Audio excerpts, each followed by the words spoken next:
to show you, this is my second kit of eco dyeing with no dye again, and I did put instant coffee in this dye bath. I had pre-mixed it with some really hot water, and I had a kind of a big tub of it, so I did about 3 tablespoons, just flat tablespoons of the instant coffee mixed with a big jug, and then I poured half of that jug, about a quart size jug, half of that into the bath with water and vinegar. And then of course, when I was put all the leaves and everything on here, I of course sprayed my papers with my alum solution. So all of these blotchy marks here are onion skin, and I'm not entirely thrilled with the dark ones, but I kind of like them in this kit. They look like ink splotches somewhat. Now the lighter ones are yellow onion, these are red, and then this right here, you can actually see the veining in the onion skin is a white onion. So you get very different looks from the different onion skins.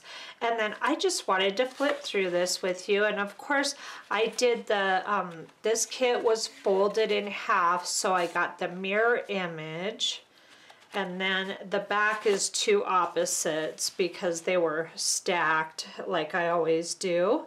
I got a lot of green happening in here with this, some of these onion skins, which I found really surprising. So if you want to avoid these really dark blotches, then don't use the red onion, because I'm pretty sure that's the culprit of those.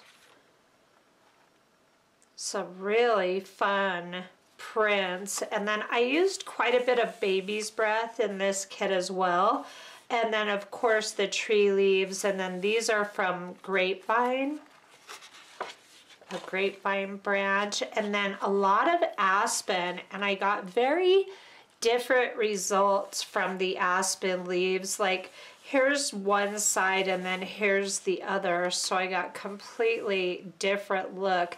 And then there's a lot of black little spots, and you know, this always happens later in the summer when the leaves begin to age and they get eaten on and chewed on and weathered. Things happen and you get different prints at different times of the summer season.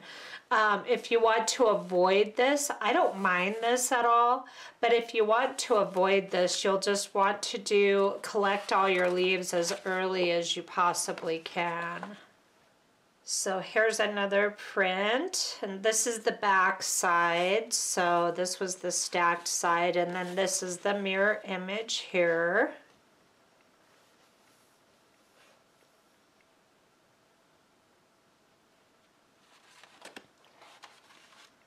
And again, the mirror image. I'm really loving the green that bled out into this kit. And I don't know if that was a reaction with the coffee. Also, by the way, I did not have any rusty bits in this kit, but my pan is always a bit rusty, so when I re-wet my pan every time, it reactivates the rust in the pan. I'm not sure how this pink dye got in here. It must have been caught up in my pan when I put this kit in. I never wash my pans. I just leave them for the next kit.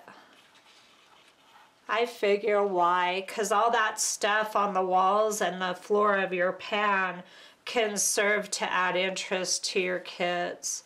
So here's some really beautiful aspen branches, and I've said it before, but I always bend the leaves and the little mini stalks backwards, and then they pop right off. I think it's just better for the tree that way, instead of trying to yank it and rip it off frontways.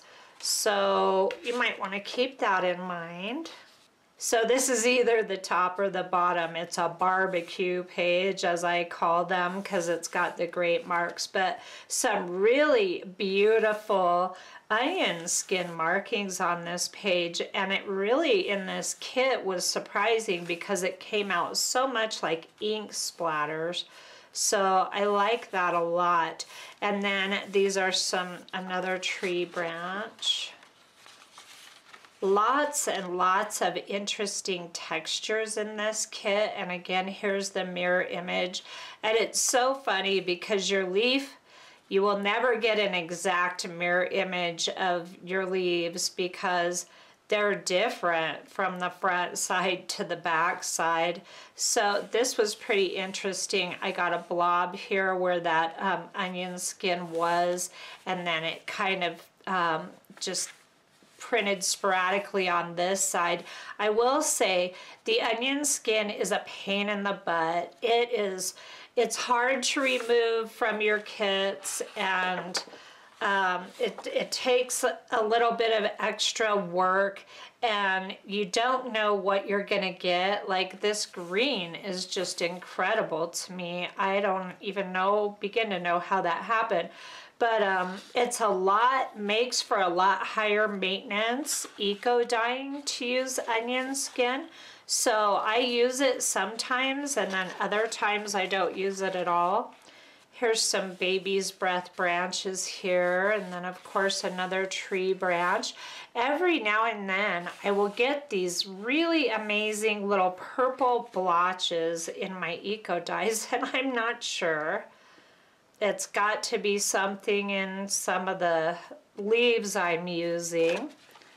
But it's such a fun process. Here's a lot of that purple right here as well. And then all of these splotches, I love this look. And that is a result of the water mixing in with the alum sprayed on the paper. So I think it adds a ton to these papers to spray them with alum. Plus it helps everything bind. You can get alum in your spice section. Hold on one second. I will grab mine and show you what it looks like. Okay, so here's my squirt bottle that I use, and I have a lot. I use different chemicals for different things like rubbing alcohol and stuff like that.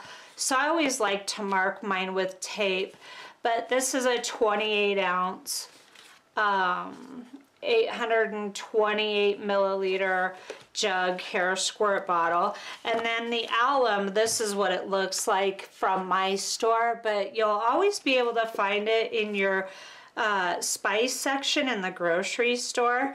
And I used to mix an entire thing of this with this, and I found over time I get better. The more kits I do, the better I get. So now what I do is I use 40 to half of one of these in this, and I put a little bit of very hot water in the bottom, and then I just use a paper auto funnel and I pop it in the top of this and pour it in that way. It just turns out easier for me. And then if you have that little bit of water, the alum will dissolve much easier. But when you first mix this, you want your water to be as hot as you can get it out of your tap. Because this stuff is really tough to dissolve. You cannot even begin to dissolve this in cold water. So just take the time to use hot water and you will have great results. And one bottle of this probably does about 7 kits for me, maybe 5 to 7 kits. I'm very generous with it. Here's the last sheet, and in my opinion, the end sheets always come out. They're usually my least favorite, but I really love this leaf print right here, so this would be a really great collage element.